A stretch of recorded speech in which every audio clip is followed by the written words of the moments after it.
দেখুন, মূল বিষয়টা হচ্ছে একটা আলোচনা আমরা বারবারই করেছি যে মোটামুটি বামফ্রন্ট সরকারকে সরানোর জন্য যে দলটির সৃষ্টি, তার পরবর্তীকালে মতাদর্শের খুব ভিত্তি না থাকার জন্য সে হেরে যাওয়ার পর তার অস্তিত্ব সংকট দেখা দিয়েছে। কিন্তু এখানে আরো দু তিনটি যুক্তি আছে। এক হচ্ছে, বিজেপি এখনো পর্যন্ত ক্ষমতায় আসার পর কিন্তু বিরোধীদের জন্য একটা স্পেস বজায় রাখার কথা বারবার বলছেন তারা। মুখ্যমন্ত্রীও বলছেন, শ্রমিকবাবুও বারবার করে বলেছেন। তৃণমূল কংগ্রেসের আমলে যখন আমরা লক্ষ্য করেছিলাম, সেইখানে কিন্তু একেবারে বিভিন্ন দল থেকে তাদেরকে নিজের দলে আনা, কখনো ভয় দেখিয়ে বা বিভিন্নভাবে। সেই জায়গায় যেটা হয়েছে যে একটা অন্য দলকে যে রাজনৈতিক দল ধ্বংস করার পথে যায়, কংগ্রেস তো সেই ঝামেলাটা বারবার করে নিয়েছেই।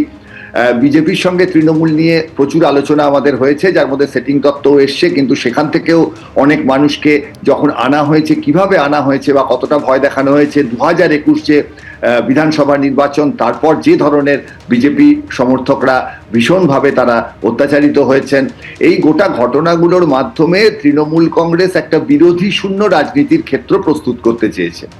তৃণমূল কংগ্রেসের অন্য আরেকটা অংশ ছিল যেটা মূলত দুর্নীতি এবং দুর্বৃত্তায়নের।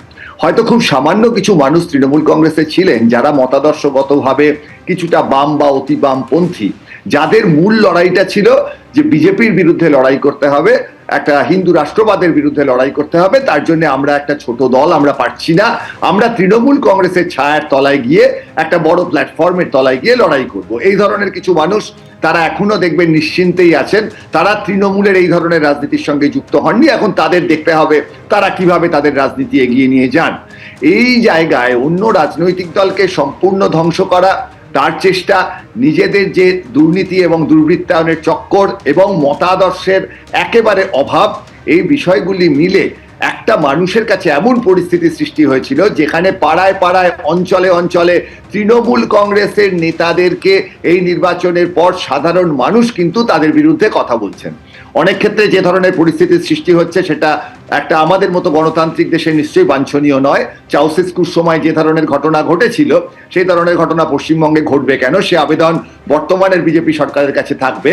কিন্তু সাধারণ মানুষের ক্ষোভ যেভাবে ফেটে বেরোচ্ছে, সেগুলো তো আর বিজেপি গিয়ে গিয়ে মানুষকে বলছে না যে তৃণমূলের বিরুদ্ধে এই ক্ষোভটা দেখাও, এবং তাদের হাতে ডিমগুলো কিনে দিচ্ছেও না।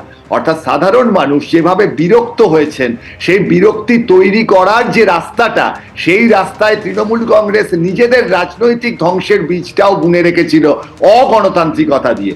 ভারতের সংসদীয় গণতন্ত্রে যারা গণতন্ত্রকেই ধ্বংস করতে চায়, যারা বিরোধী রাজনৈতিক দলের জন্য কোনো স্পেস রাখে না, তাদের যে এই অবস্থা হয়, এই শিক্ষাটা কিন্তু ভারতবর্ষের আগামী দিনের সমস্ত রাজনৈতিক দলের কাছে একটা শিক্ষা।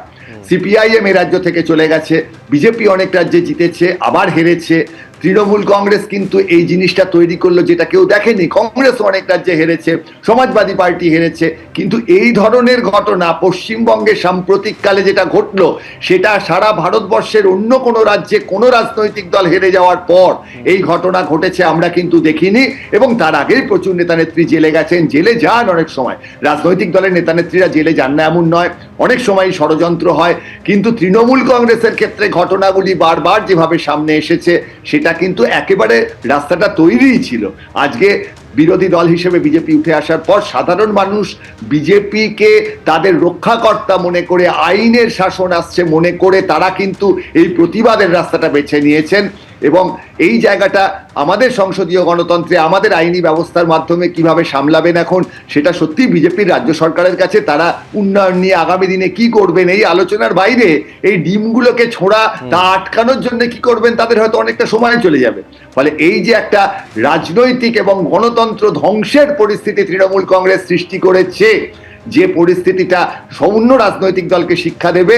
এবং আগামী দিনে পশ্চিমবঙ্গের রাজনীতিতে আমরা তো আশা করছি সব রাজনৈতিক দল মিলেমিশে কাজ করতে পারবেন। এবিপি আনন্দ, এগিয়ে থাকে, এগিয়ে রাখে।